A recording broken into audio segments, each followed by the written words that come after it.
Indian 2 திரைப்படத்தோட free ticket டெய்லியும் ஒருத்தருக்கு குலுக்கல் முறையில் ஃப்ரீயாக கொடுக்கப்படுகிறது. மேலே தெரிகிற இன்ஸ்டாகிராம் ஐடிக்கு ஒரு மெசேஜ் பண்ணி ஃபாலோ பண்ணால் மட்டும் போதும், நீங்களும் டிக்கெட் வின் பண்ண வாய்ப்புகள் அதிகமாக இருக்குது. கல்கி திரைப்படத்தை செமையாக கலாய்த்து கொண்டு வருகிறார்கள். இணையதளத்தில் ட்ரோல் செய்து கொண்டும் வருகிறார்கள். அதுக்கான காரணம் என்ன அப்படி தான் பேச போகிறோம். ஸோ கல்கி திரைப்படம் 600 கோடி பட்ஜெட்டில் உருவாக்கப்பட்ட திரைப்படம் தான். இந்த திரைப்படத்துக்கு ரசிகர்கள் மத்தியில் வேறு லெவல் எதிர்பார்ப்பு இருந்தது. அதே சமயம் ஒரு பேன் இண்டியா வெற்றி கிடைத்தே ஆக வேண்டும், கண்டிப்பாக 1000 கோடி கலெக்ஷன் பண்ணியே ஆக வேண்டும் அப்படிங்கிற நோக்கத்தில் தான் இந்த திரைப்படம் ரிலீஸ் ஆனது. முக்கியமாக மகாபாரத கதையை தழுவி தான் இந்த திரைப்படத்தை எடுத்திருந்தாங்க. ஆனால் இந்த திரைப்படத்துக்கு இப்போ மோசமான விமர்சனங்களும் நிறைய ட்ரோலும் இணையதளத்தில் போய்கொண்டு இருக்கு. முக்கியமாக கல்கி திரைப்படத்தில் சுத்தமாக லாஜிக்கே இல்லாமல் எடுத்திருக்காங்க அப்படின்னு சொல்லப்படுகிறது.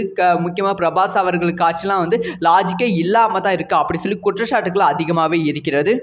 அது மட்டும் இல்லாமல் நேற்று கமல்ஹாசன் அவர்கள் கல்கி திரைப்படத்தை பார்த்து ஒரு வார்த்தை சொன்னாங்க. இந்த படம் குழந்தைகளுக்காக உருவாக்கப்பட்ட திரைப்படம் அப்படின்னு சொல்லிட்டாங்க. அதனால இணையதளத்தில் குழந்தைகள் கொண்டாடும் வெற்றி கல்கி அப்படின்னு சொல்லி ட்ரோல் செய்து கொண்டும் வருகிறார்கள். ஸோ இந்த மாதிரி நிறைய ட்ரோல் இந்த திரைப்படத்தில் இருக்கிறது.